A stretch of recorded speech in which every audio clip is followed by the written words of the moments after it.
होशियार।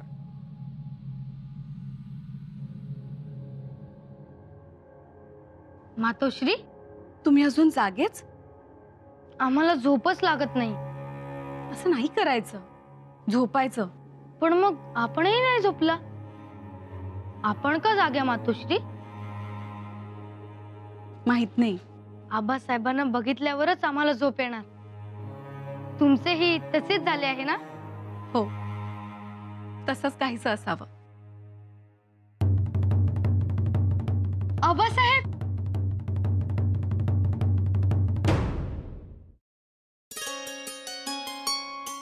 आबा. शंभूबाया, शंभूबाया, तुम्ही अजून झोपला नाहीत? आम्हाला झोपच आली नाही आणि खबरही होती आपण येणार म्हणून. पण असं रात्री जागत बसणं बरं नव्हे. जी, तुम्ही नसताना आम्हास काहीच कळत नाही. आम्हास काय होते ते. आबा, आपण मिर्झा राजाच्या छावणीत पेटवली सुरुंगाची वाट? हो, पेटवली. कधी होईल धमाका? लवकरच. आम्हास ठावे होते. आमचे आबा शूर आहेत आणि मिर्झा राजांना वरचढ आहेत. द्या तलवार.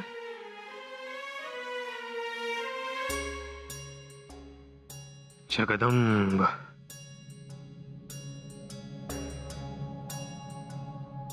जगदंब. चला, आता तुम्ही शांतपणे झोपा. जी. आबा, एक विचारू? काय? पुरंदरावर तोफमारा झाला. आमचा जन्ममहाल तर ठीक आहे ना?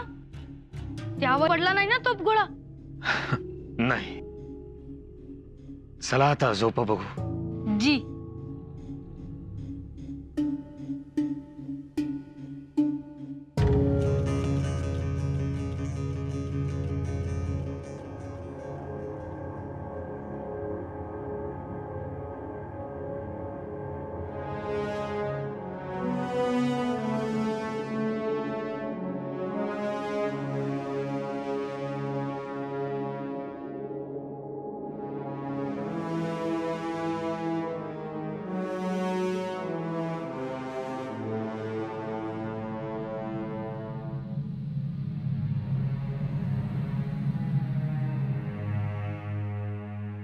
आपण कशाला जागत राहता?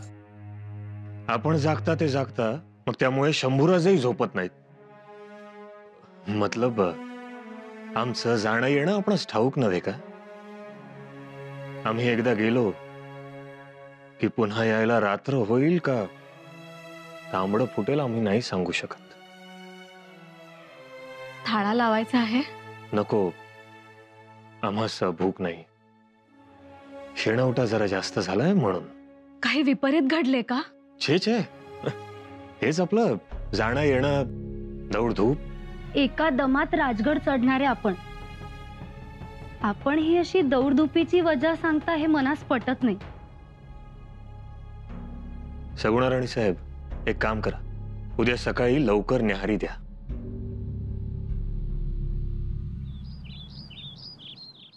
आपण एवढी गरीब गाय होऊन विरोध न करता 23 किल्ले आणि 4 लक्ष होनांचा प्रदेश दिला, त्या शंका आली नाही का? नाही.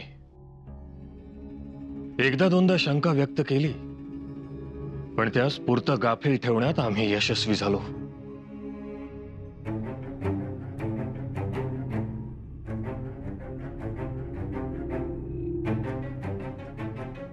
चकोट झाले, आम्हाला समाधान. आता मिर्झाचे मुघल सैन्य विभागे.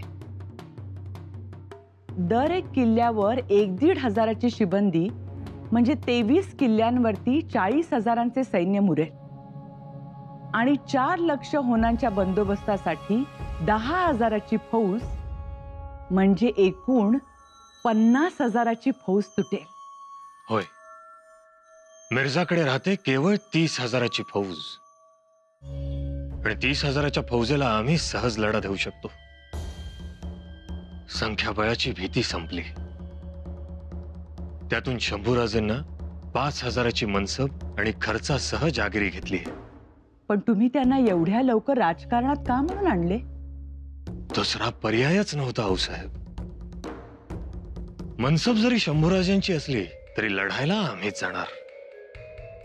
मग ठीक आहे.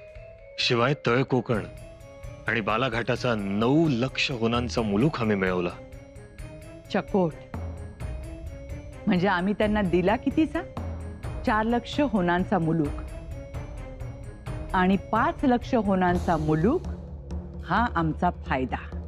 शिवाय मोगल सैन्याने विजापूरकरांचा प्रदेश जिंकला तरी तो आमच्याच ताब्यात राहणार. म्हणजे प्रदेश जिंकण्यासाठी मुघल सैनिक मरणार आणि ताबा मात्र तुमचा. छान. पण मिर्झा सारख्या मुरब्बी राजकारणी माणसाला ही मेख लक्षात आली नाही? नाही. आम्ही 23 किल्ले देतो म्हणताच त्यातच ते हुरळून गेले.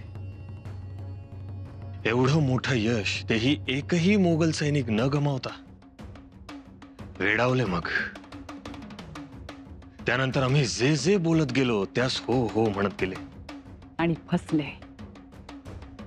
म्हणजे ठरल्याप्रमाणे सुरुंगाची वाट पेटवून आलात तर. जी आऊसाहेब. आणि ह्या मिर्झा राजाला स्वराज्यावर चालून येण्याची मोठी किंमत चुकवावी लागणार.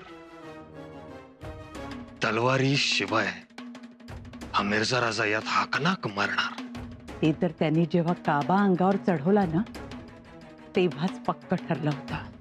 या तहामुळे मिर्झा राजाच्या छावणीत जल्लोष सुरू झालाय. त्यात मिर्झा खुद्दही खुश की शिवाजी सगळ्यांना भेटायला जाताना शस्त्र घेऊन जातो, आपल्याला मात्र भेटायला येताना निशस्त्रच आला. पण आता किल्ले ताब्यात द्यावे लागतील. कोंढाणा ताब्यात देऊन आलो. पण आऊसाहेब, एका गोष्टीवर मिर्झानी आमच्यावर मात केली. कोणती गोष्ट? आणि तुम्ही अजूनपर्यंत बोलला नाहीत ती? आऊसाहेब, आम्ही खूप नकार दिला, नाही म्हणालो, पण मिर्झा बदला नाही. मतलब? जोपर्यंत 23 किल्ले त्याच्या हाती लागत नाहीत तोपर्यंत संभाजीराजे त्यांच्या छावणीत त्यांच्या बरोबर राहणार. शिवबा, तुम्ही हे काय बोलता? त्यांनी एकलिंगजींची बेल हाती घेऊन शपथ घेतलीय. राजकारण्यांच्या शपथा ना बुडाच्या ना धडाच्या. आम्ही नाही विश्वास ठेवत त्याच्यावर. पण आम्ही होकार दिलाय. अहो, अशराफ पोर ते अजूनही दूध पिल्यावरती पदराला तोंड पुसते. हुशार असले तरी त्याला शत्रूच्या दावणीला बांधणे योग्य आहे का? आपली माणसं असतील त्यांच्या बरोबर. अहो, पण मग आम्ही काय वाईट होतो? आम्ही राहिलो असतो छावणी. साहेब, आम्ही जो काही निर्णय घेतलाय तो पूर्ण विचारांती घेतलाय. शंभूराजे 9 वर्षांचेच आहेत, पण त्यांची समज जाणत्याची आहे. त्यांची आम्हास उलट मदतच होईल. अहो, पण लेकरूच ते. लेकरू असले तरी मिर्झा राजाच्या या राजकारणात आमचा आधार ठरतील, आम्हास खात्री आहे. आऊसाहेब, त्या वयात आम्हाला जेवढी समज होती त्याही पेक्षा अधिक समज आहे त्यांना. हा प्रसंग ते नक्कीच निभावून नेतील. पण बाळराजांना राजकारणात आणले तर त्यांचे बालपण हिरावून घेतल्यासारखे नाही का वाटत आपल्याला? वाटतं आऊसाहेब, पण स्वराज्यासाठी त्याने ते करावं. युवराज आहेत ते. महाराजांनी म्हणे त्यांना मोगलांच्या छावणीत पाठवायचं ठरवलंय. आपण त्यांना जाऊच द्यायचं नाही. एकतर सगळीकडे मोगलांचं सैन्य आणि त्यात हे एवढंसं बाळ. एकतर त्यांचे खेळायचे बागडायचे दिवस आणि त्यात नशिबात काय तर जामीन राहायचं. स्वराज्याला जामीन. एकतर ते तापट आहेत, त्यांच्या हातून काही घडलं, ते कोणाला उलट सुलट काही बोलले तर कोणी आहे का तिथे त्यांना सांगा शिकवायला? हो, खरंच ते राग आवरत नाहीत. किती चिडतात. नाही, इथे ठीक आहे, पण तिथे हे सगळं चालायचं नाही. आणि एकतर त्यांनी कधी लढाई बघितली नाही, कधी छावणी बघितली नाही, तोफा दारुगोळा यांच्या जवळ कधी गेले नाही, आणि आता एकदम छावणीत जाणार त्यांना नाही जमणार हो हे. आणि जामीन म्हणजे तर ताईसाहेब,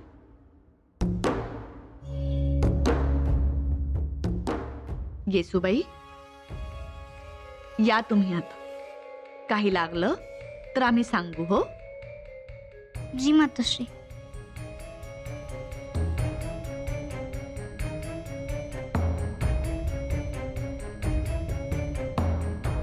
काय करावं? आता आम्हाला एकच मार्ग दिसतोय.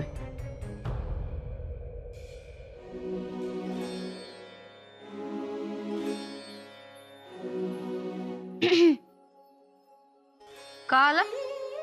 थोडं काम होतं तुमच्याकडे. आता आम्हीच कामात आहोत, नंतर या. हे काय करताय? आम्ही चक्राचा आकडा बनवतोय. तुम्ही चक्र फिरवता? कसं फिरवता? आम्हाला शिकवा ना. उद्या आम्ही गडावरच फिरवणार आहोत, तेव्हा शिकू. आम्हाला येईल फिरवता? हो, घोडा शिकण्या अगोदर तुम्ही हे शिका. पण यात खूप पळावं लागतं. आम्हाला दाखवा तरी कसं फिरवतात ते. हे तयार झालं ना की मग आम्ही तुम्हाला दाखवू. जा तुम्ही आता. अगं बाई, काय झालं? आम्ही जे विचारायला आलो होतो ते राहिलंच. जामीन म्हणजे काय? जामीन? जामीन म्हणजे एक वस्तू एखाद्याकडून मिळेपर्यंत त्या बदल्यात ठेवून घेण्याची एक अमूल्य चीज वस्तू. त्याला जामीन म्हणतात. का? मग तुम्हाला नाहीये चक्र फिरवता येणार? का? अहो येसूबाई, अहो सांगा तरी. आम्ही सांगितलंय, आता तुम्ही सांगून पाहावं. आम्हाला या बाबतीत कोणीही काहीही सांगू नका. खूप मोठी खेळी खेळतो आहोत आम्ही. बाळराजांच्या जीवावर. हो, कारण ते तितके सक्षम आहेत. आणि बोलण्या करण्यात काही फसगत झाली तर? नाही होणार.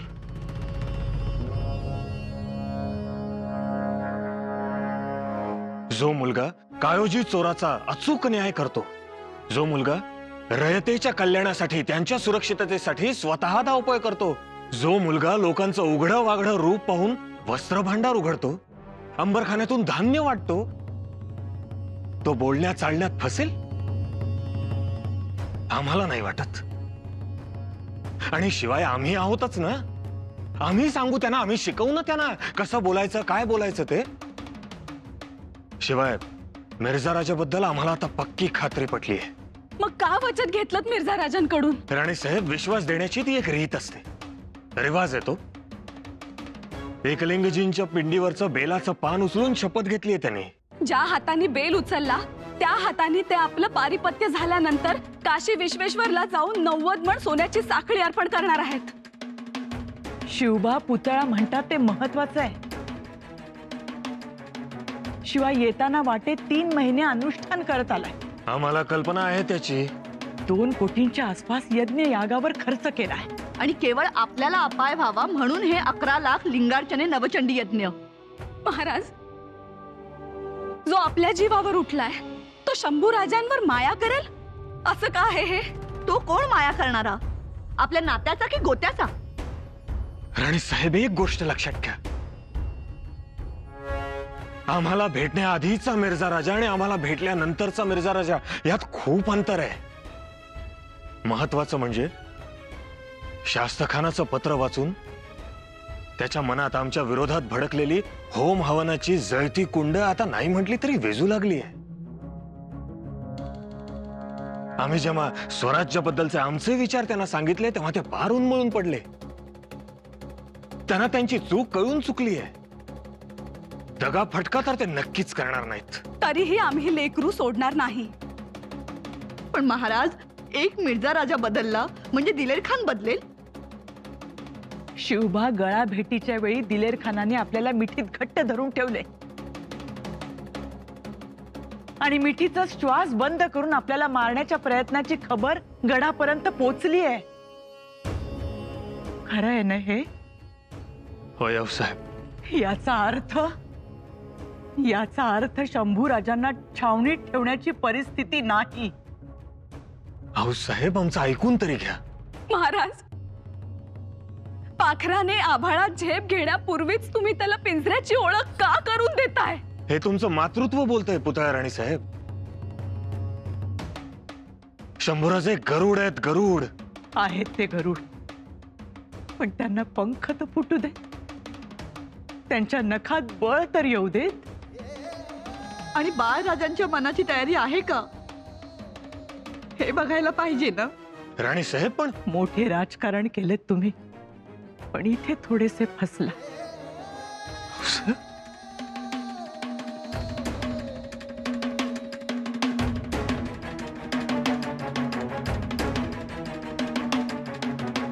होशियार!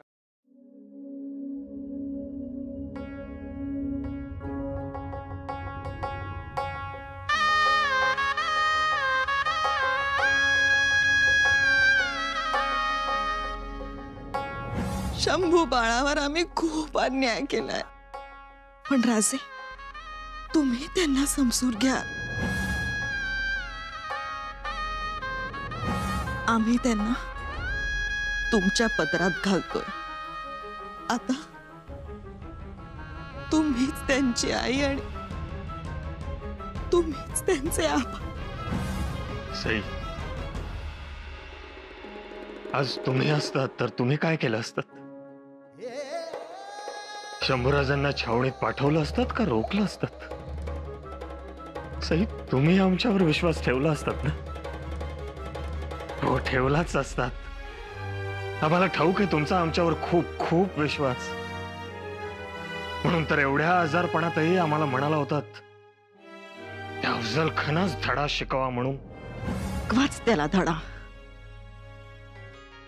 मग आम्ही पंचारती घेऊन महादरवाजात तुमचं स्वागत करण्यासाठी उभे असू. ही जिगर, ही जिगर कोणाच्यातच नाही सई. त्यांचा विश्वास आहे आमच्यावर, पण तरीही शंभूराजांना पाठवण्यास त्यांचं मन दजावत नाही. बोला सई, बोला, काय करावं? शंभूराजांना जामीन म्हणून मिर्झाच्या छावणीत पाठवावं का नाही? आबासाहेब,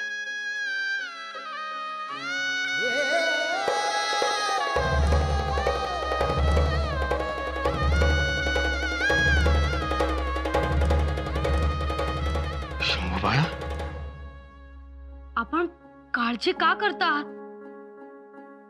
काळजी नाहीतर आपण नाही म्हणता,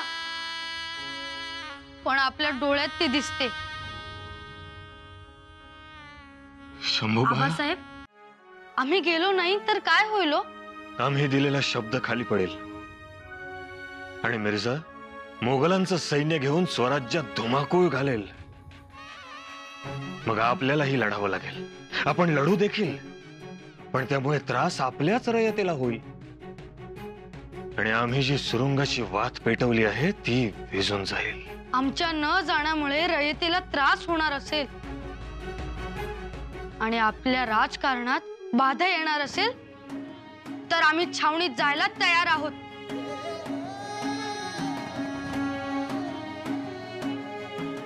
शंभूराजे, आबासाहेब, तुम्ही आमच्यावर जबाबदारी टाकता आहात आणि त्या योग्य समजता आहात. आणखी काय हवंय?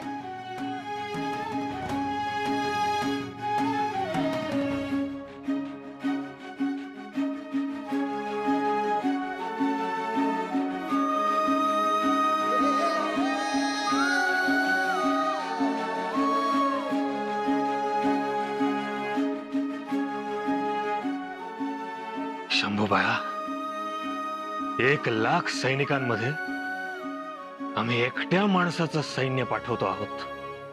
1,00,000 कडव्या सैनिकांमध्ये एकटे जाणारे शंभूराजे तुम्ही पहिलेच. तुमची मोगलांशी सलामी होणार, पण एकट्याचीच. त्या 1,00,000 तुम्ही एकटेच भारी पडाल, आमची खात्री आहे. शंभू बाळा, तुमचा वकूब आम्ही जाणलाय, पारखलाय. आबासाहेब, आम्ही आपली पारख सार्थ ठरवू. आम्ही न घाबरता मोगल छावणीत जाऊ राहू, कारण आम्ही शूर आबांचे शूर बच्चे आहोत. बच्चे, आता तुम्ही शूर आबांचे शूर छावा आहात.